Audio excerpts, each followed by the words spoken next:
Hey there, everybody, it's Kaitlyn back here on the treadmill again. I'm going to do a walking and talking book review for you guys because I've got a few minutes to kill here on the treadmill. And today's book review is going to be book number 17 for the year. If you're new here, my goal is 24 books. And honestly, I might have lied. I think this is book like 18 or 19 because my Goodreads says that I've read 20, but it's been off all year. So I think we missed a couple somewhere. We're going to say that this is book number 19, not number 17. Okay. All right. Now that we got that cleared up, I'm Kaitlyn, your geek girlfriend. Welcome back to my channel. If you're back watching again, or if you're new here, welcome to my channel.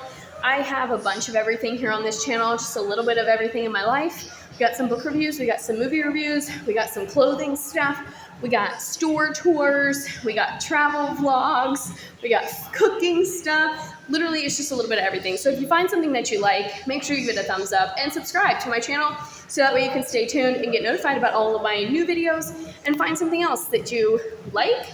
Welcome to my community. And like I said, this is going to be a little bit, we're walking, we're talking, and we're going to talk about a book that I just read.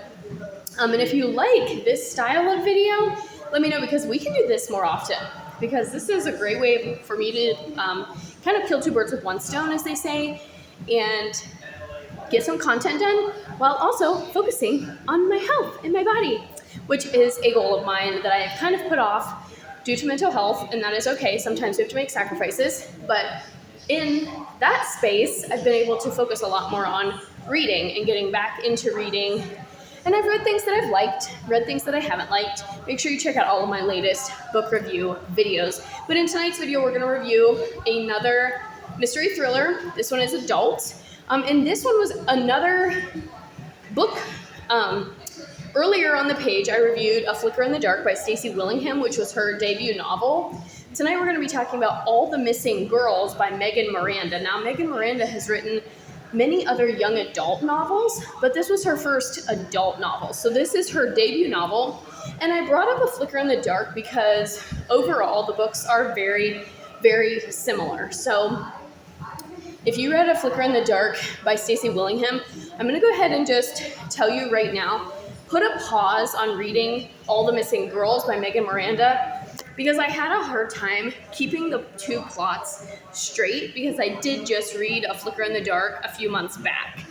So even though I read it a few months ago, the plot was still very fresh in my mind, and I had a very hard time keeping both of them straight and differentiating between which one was which.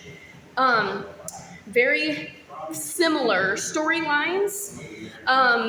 This woman is an adult. She grew up in this really small town in North Carolina, and the summer before her senior year or summer after senior year, something along, I think she was 18. So yes, summer after senior year, her best friend at the time, Carolyn, goes missing mysteriously. They have never found her body. Nobody knows what happened.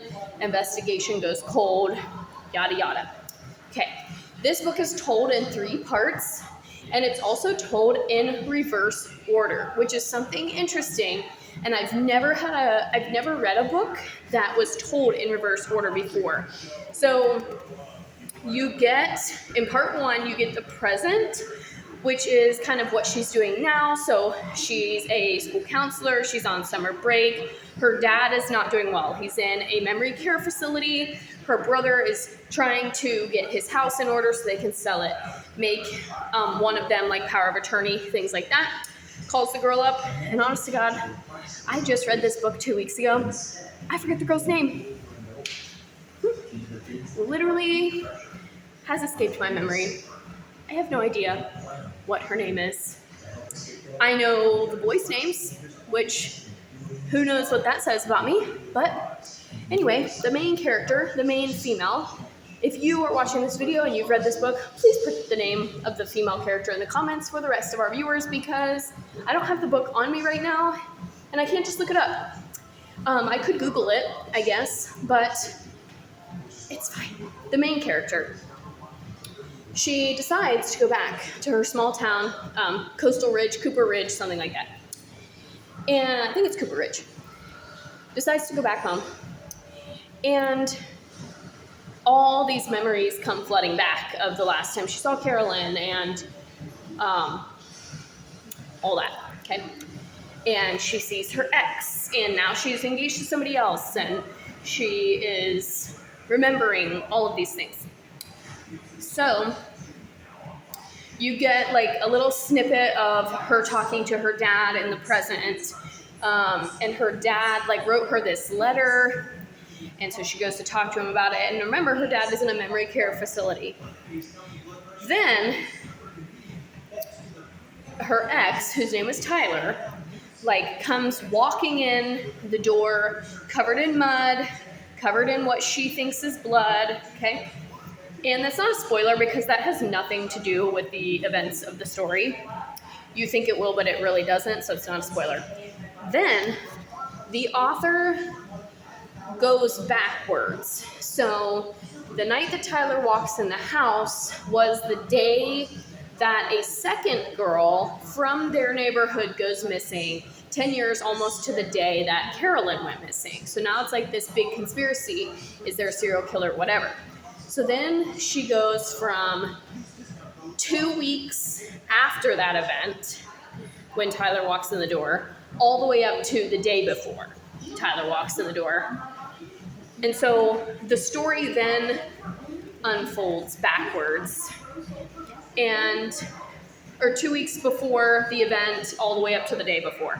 I think I said that wrong, but you get like the next 2 weeks of this, the previous 2 weeks of the story. Like the girl comes home, 2 weeks of events happen, but you don't know that. It just says like 2 weeks later or whatever. Then the story unfolds in reverse, which and I did a terrible job of explaining that to you guys. I am so sorry. That was a terrible explanation, but essentially instead of, the day before, the next day, the day after that, it's all told, like you go into the future and then go back to the past. And then back to the future again. So it kind of gets confusing, and like you learn information about the missing girls, both of them, but like in such sporadic snippets that I had a hard time remembering details. Like the main character would get a detail like day 3, but then like she needed that information like 10 days later, right? And you got it like 100 pages ago, and then it's like, oh yeah, now I'm remembering that she needed that information.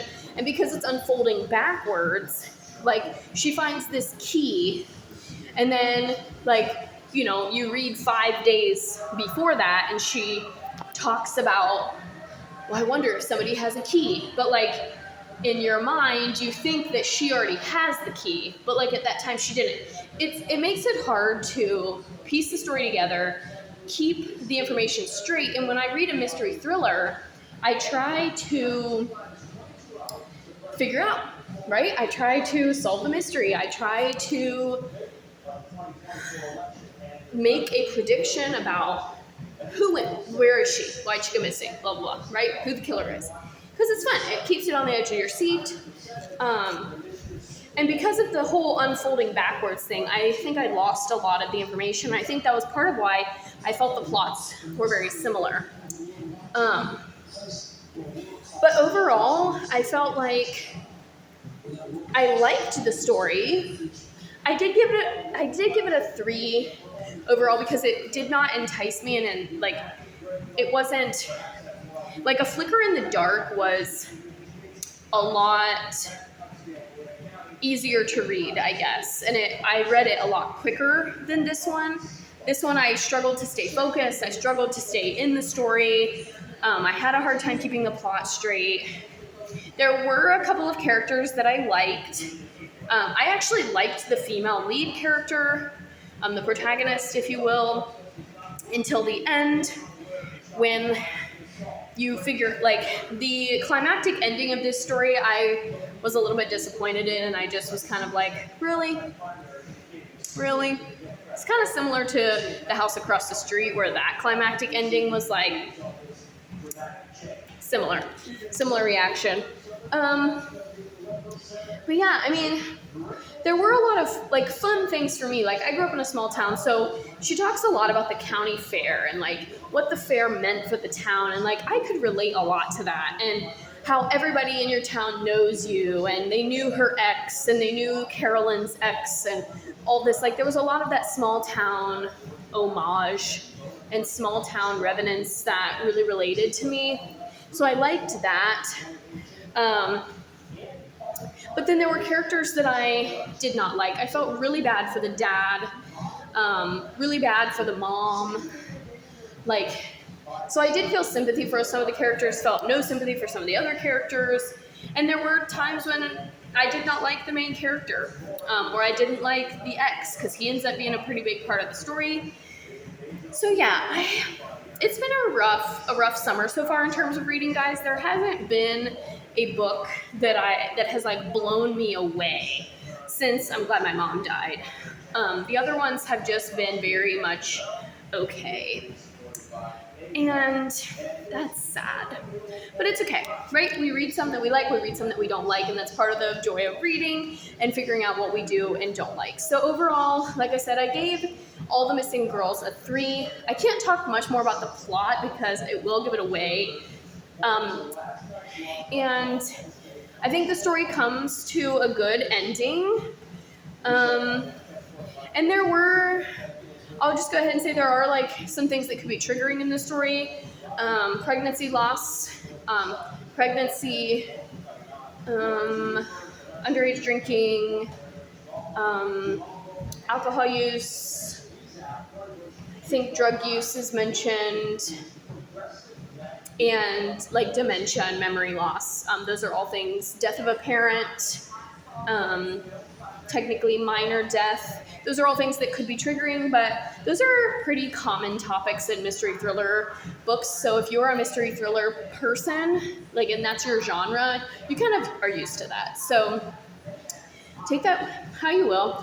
But if you guys like this video and this style of video, like I said, give me a thumbs up, let me know, because I kind of like it. I like that I'm being productive with you guys and also being productive in a different way.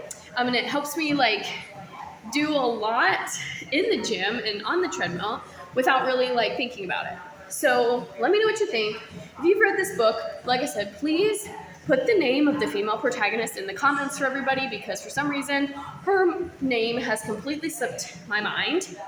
But overall, as a debut novel, I think it was a fair shake for a debut novel, and I would be interested in reading some of her young adult titles.